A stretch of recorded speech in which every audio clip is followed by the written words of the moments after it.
Good morning, ladies.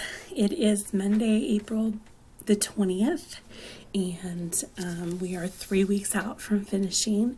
I do want to encourage you, if you have not watched the update video that I sent out over the weekend via an email and a Blackboard announcement, that you do that. It talks about some helpful hints on my math lab that we're finding out. It also talks about when your final will be scheduled, because everybody pretty well voted to. It was definitely a majority rules on these kind of things, and so we when your final has moved, and so you can kind of be preparing for that, already getting started. So please do make sure you watch that. We do have 3 weeks left. This week we'll be finishing up chapter 13 and again activities. Next week we'll start the process of reviewing for the final. So we'll basically have 1 week of review, and we will go from there. So okay, so I want to just look at section 2. Section 2 was a in-class activity because I have the tool, a classroom set of the tool, to be able to do this with you. So this is something that, unless you happen to have one at home, it's not going to work. But please feel free to, if you're interested in using this activity more, please feel free to come over and play with the Mira, M-I-R-A, to help with reflections. It's super cool. So, okay, so section 2 is reflections and glide reflections. So again, we're talking about isometry. We've talked about that. Any rigid motion that preserves length and distance. So another piece of isometry is reflection or a flip. Okay.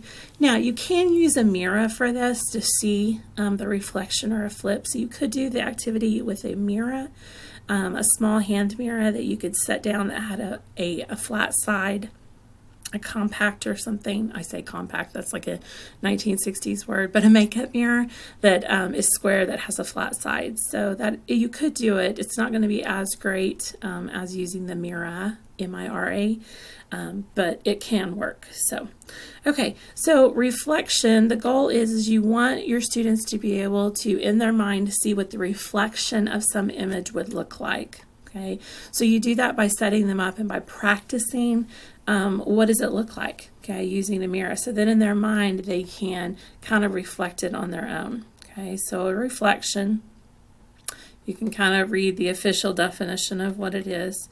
But the important is we obtain a reflection. You can do it multiple ways. Okay, with your students, you can fold along your line of symmetry, and that's something is a line of symmetry is where is that, think about college algebra where we graphed, what's that line of symmetry that things are across, okay, that they're reflected across. So you can fold it, okay, and then you can kind of see that image across there. If you put a mirror on that line, okay, you can see what the other side will look like. And then another way to stimulate, okay, is to simulate, okay, a reflection is to use a mirror, and that's this red thing right here, okay. And what it allows you to do, and I did a whole video on this to make sure you do it, what it allows you to do is it allows you to see the reflection, but you can also work on the other side so you can actually draw the reflection, and that's what's cool about it, okay, and you can move the image. So the red thing is what a mirror is, M-I-R-A.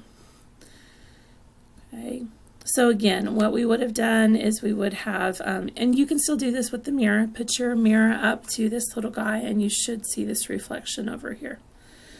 Okay, if you fold your paper together, they should be right on top of each other along that line of symmetry. Okay, you can also use tracing paper for your students to do this also. Okay, and then I have the activity. So make sure I've uploaded a Blackline copy of that activity for you that you're welcome to print off and play with. I've also used that same activity within its own Mira informational video. So make sure you look at that. So it turns out pretty cool. So again, hopefully you're still working on your Tangram stories. If you have questions about those, please reach out. They're posted on Blackboard. Make sure you save them as a PDF. and those are due on Friday. And then on Friday, we'll do an activity with a tessellation, and you'll have the weekend to finish a tessellation and then upload those by Sunday. And then we will, I'll show you guys your funness on Monday. So again, if you have any questions, please reach out. Have a great day.